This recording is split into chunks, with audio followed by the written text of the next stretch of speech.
Your strength didn't vanish because you got lazy. It vanished because the easy part ended and nobody warned you. Open your log. Same weight, same reps, 3 months running. Your bench has held the same number so long it should be paying rent. You still show up. You still sweat, but the bar refuses to move. The mirror looks copy-pasted, and somewhere around month 4, you start blaming your genetics. Your genetics are fine. Your first 12 weeks were on the house.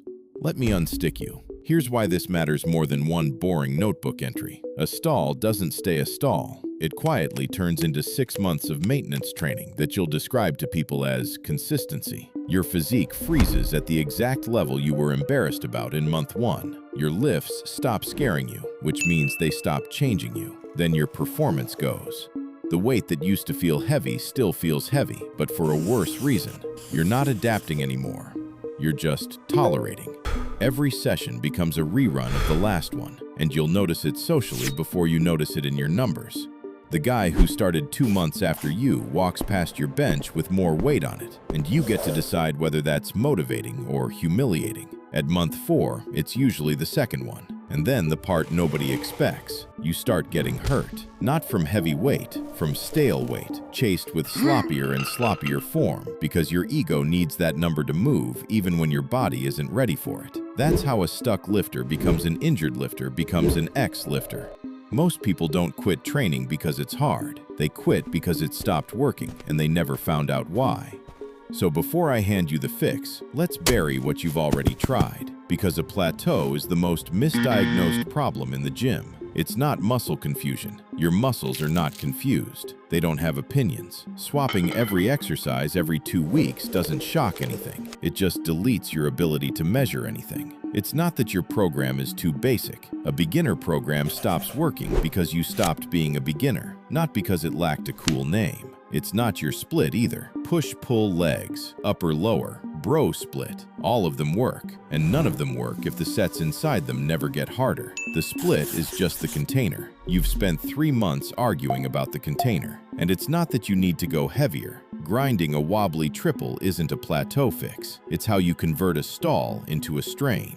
Low reps are a tool, not a rescue. It's not creatine, ashwagandha, or whatever tub is on sale this week. Supplements move the needle a few percent. You've stalled a lot harder than a few percent. And before you ask, no, you did not hit your genetic ceiling in 12 weeks. Nobody does. If people did, the whole sport would be finished by summer. The real reason is boring, mechanical, and completely fixable. And one of the fixes is going to look like doing less work. We'll get there.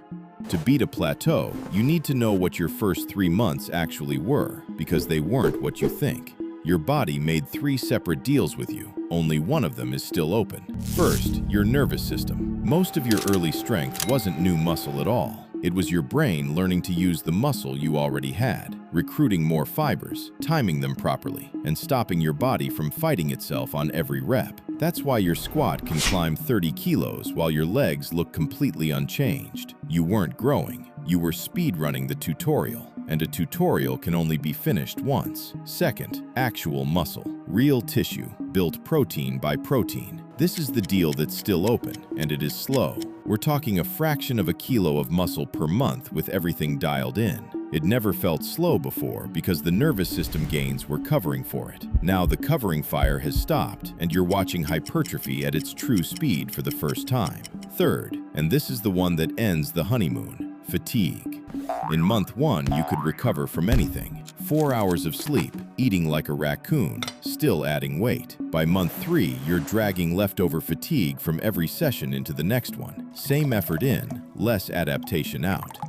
Your recovery is the ceiling now, not your effort. Every hard session writes a small debt. Sleep and food pay it off. Skip those and the debt just rolls over, week after week, until you're training on credit. Effort stopped being your problem weeks ago. Now the unfair part. The rate you gained in months 1 through 3 is never coming back. Not with a better split, not with more discipline, not with a 5 a.m. alarm. Your gains from here are a fraction of that first quarter, and that's true for every single person who has ever touched a barbell. Genetics decide your speed. They don't decide your ceiling, and they definitely don't decide whether you keep going. So stop auditioning a new program every 4 weeks and start doing the 6 things that actually restart progress. 1. Write it down, all of it. Weight, reps, and how many reps you had left in the tank on every working set. You cannot overload a number you don't know.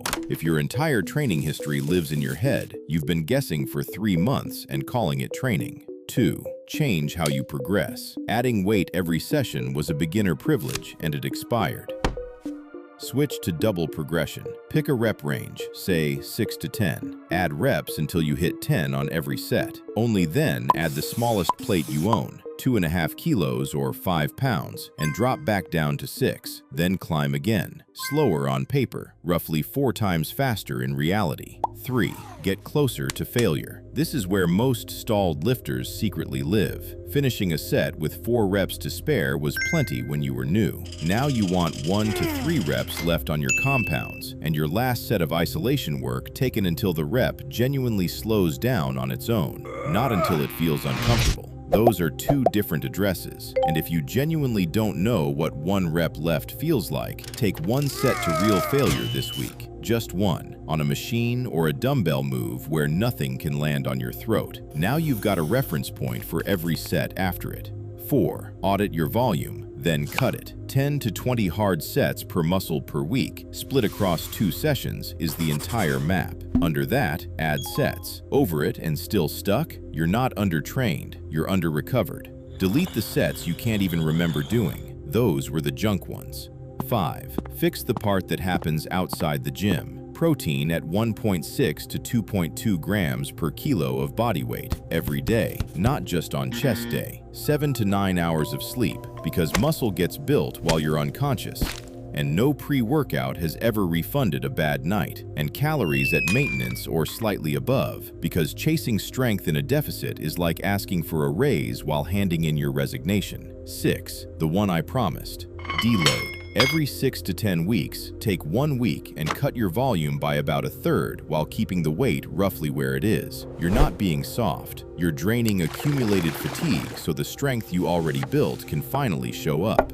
Most people who break through a plateau with a shiny new program didn't need the program. They needed the easy week that came bundled with switching. 2 warnings before you go rebuild everything. Don't add weight to a lift you can't control through a full range of motion. A bigger number on a worse rep isn't progress. It's an injury with a countdown timer. And don't change all 6 of these at once, or you'll never know which one did the work.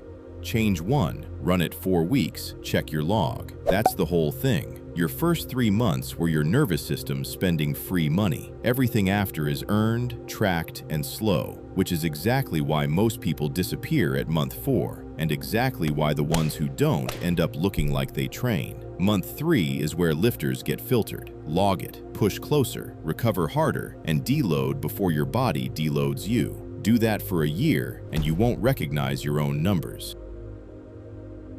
Thanks for listening. I hope you found something useful from this video and that it inspires some of you to not give up on your goals and aspirations in fitness. Let me know what you think in the comments below, and let me know what you would like to see next. Till then, enjoy your day.